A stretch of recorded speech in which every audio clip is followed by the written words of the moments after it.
नमस्कार, आप देख रहे हैं एनएमएफ न्यूज में आपके साथ शबनम। आज बात होगी मजहब, अधिकार और उन कट्टरपंथियों की जो भारत की धरती पर रहकर यहाँ की सुविधाओं का आनंद लेकर भी लोकतंत्र पर सवाल उठाते हैं। एक तरफ भारत है जहाँ हर मुस्लिम को समान साख सुविधाएं हैं। यहाँ संविधान सबको बराबरी का हक देता है, चाहे वो सरकारी राशन हो, मुफ्त इलाज हो या शिक्षा की योजनाएं। किसी का मजहब पूछकर फायदा नहीं दिया जाता। लेकिन विडंबना देखिए, कुछ कट्टरपंथी फिर भी चिल्लाते हैं हमें टारगेट किया जा रहा है। सरकारी घेराबंदी के नाम पर ये लोग देश की छवि बिगाड़ने के लिए किसी भी हद तक चले जाते हैं। लेकिन अब इन कट्टरपंथियों को अपना चश्मा उतारकर दुनिया के उन हिस्सों की तरफ भी देखना चाहिए जिससे उगते हुए सूरज की भूमिका यानी जापान कहते हैं।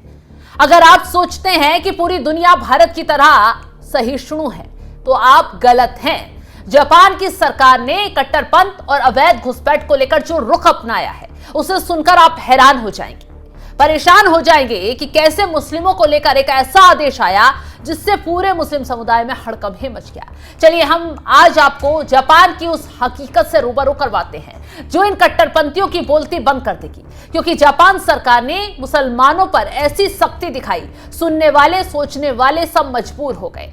जापान जो अपनी संस्कृति और अनुशासन के लिए जाना चाहता है, अब अपनी सुरक्षा को लेकर बेहद सख्त हो गया है।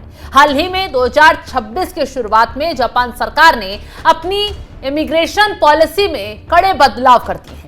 हालांकि वहां मस्जिदों पर कोई कानूनी बैन नहीं है, लेकिन कट्टरपंथ को रोकने के लिए निगरानी इतनी सख्त कर दी गई है कि परिंदा भी अब पर नहीं मार सकता।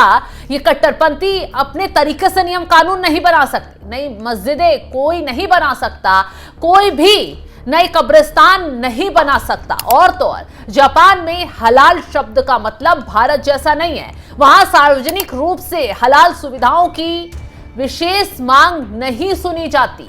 सरकार का स्पष्ट संदेश है, हमारा देश हमारे नियम, जो मानेगा वो रहेगा, जो नहीं मानेगा वो शिकंजे में आएगा। अगर आपको विशेष भोजन चाहिए तो इसका इंतजाम आपको खुद करना होगा। हलाल खाने की कोई विशेष सुविधा यहां नहीं मिलेगी। जापान में सार्वजनिक स्थानों पर लाउड स्पीकर से अजान देना भी बैन है।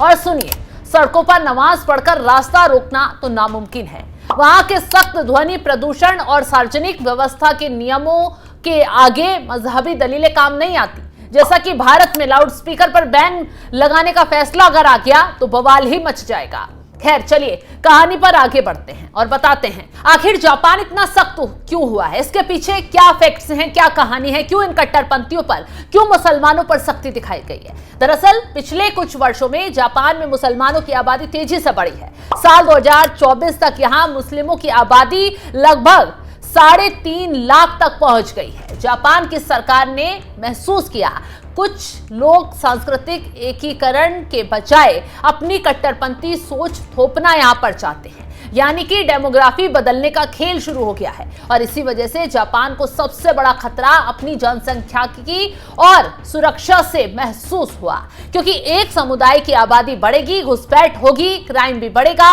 और जापान की सुरक्षा को खतरा भी पहुंचेगा। इसलिए कई कड़े कदम उठाए गए हैं।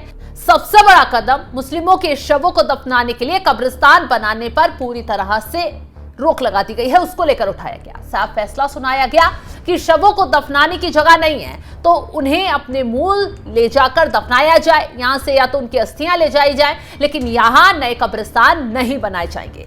यह मुस्लिम समुदाय के लिए बहुत बड़ा झटका है। क्यों? क्योंकि इस्लाम में दाह संस्कार की इजाजत नहीं है और जापान में ज्यादातर 99% तक शवों का दाह संस्कार होता है। और बड़ी बात यह है कि जापान एक ऐसा देश है जहां 12 करोड़ से ज्यादा की आबादी है, लेकिन सुविधा के मुताबिक जमीन कम है। यहाँ 99% से ज्यादा लोगों का दाह संस्कार किया जाता है, क्योंकि ये बौद्ध और शिंतो धर्म की परंपरा है। चलिए बताते हैं कि अभी तक जापान में मुसलमानों की क्या स्थिति है। जापान में मस्जिदें बैन नहीं है, लेकिन नई मस्जिदें नहीं बना सकते। 1980 में यहाँ 4 मस्जिदें थी, अब 100 से ज्यादा मस्जिदें हो गई हैं। हलाल खाना बैन नहीं है, लेकिन सरकार उपलब्ध नहीं करवाएगी। दफनाने के लिए भी नए कब्रिस्तान नहीं बना सकते। तो ये फैसले इसलिए भी लिए गए हैं क्योंकि जापान में तेजी से एक समुदाय की जनसंख्या बढ़ रही है, यानी डेमोग्राफी बदलने का खतरा दिखाई दे रहा है, जिसे देखकर सरकार सतर्क हो गई है। जापान ने देखा कि कैसे यूरोप के कई देश ओपन डोर पॉलिसी के कारण अशांति का सामना कर रहे हैं। जापान ने इससे सबक लिया, वहां इमिग्रेशन कानून को इतना कठिन बना दिया कि परमानेंट रेजिडेंसी पाना अब लोहे के चने चबाने जैसा हो गया है। 2026 के नए नियमों के अनुसार यदि कोई विदेशी नागरिक वहां के नियमों का उल्लंघन करता है या फिर सामाजिक ताने बाने को बिगाड़ने की कोशिश करता है तो उसे तुरंत देश से निकाल दिया जाएगा, यानी रिपोर्ट कर दिया जाएगा। वहां की सरकार ने साफ कर दिया है, उन्हें वर्कर्स की जरूरत है लेकिन कट्टरपंथी की नहीं। अब सोचिए, एक तरफ जापान है जहां अपनी धार्मिक पहचान को लेकर 1 इंच भी जगह बनाने के लिए कड़ी शर्तों से गुजरना पड़ता है, और दूसरी तरफ भारत है। तमाम मस्जिदें, तमाम कब्रिस्तान सब बनते हैं। वक्फ बोर्ड के पास हजारों एकड़ जमीन है और हर त्योहार पर सुरक्षा भी दी जाती है। फिर भी कुछ लोगों को यहां डर महसूस होता है, डर लगता है, सरकार पर सवाल उठाते हैं। और दूसरी तरफ जापान के ये सख्त कदम दुनिया को बता रहे हैं कि जब देश की अखंडता और संस्कृति की बात आती है तो नियम सख्त होने ही चाहिए। कट्टरपंथियों के लिए जापान एक सबक है। अगर वहां जाकर जीना है तो जापानी बनकर रहना होगा, ना कि अपनी कट्टरपंथी जिद के साथ वहां पर अड़े रहना होगा। जापान सरकार मुस्लिमों को लेकर और कट्टरपंथियों को लेकर बेहद सख्त हो गई है, सख्त नियम लागू कर दिए गए हैं, और अगर इसे कोई नहीं मानेगा तो जाहिर सी बात है फिर कानून का सामना करना पड़ेगा। फिलहाल इस खबर को लेकर आप क्या कुछ राय रखते हैं कमेंट बॉक्स में जरूर बताइएगा, और तमाम बड़ी खबरों की अपडेट के लिए आप हमारे साथ जुड़े रहें। नमस्कार।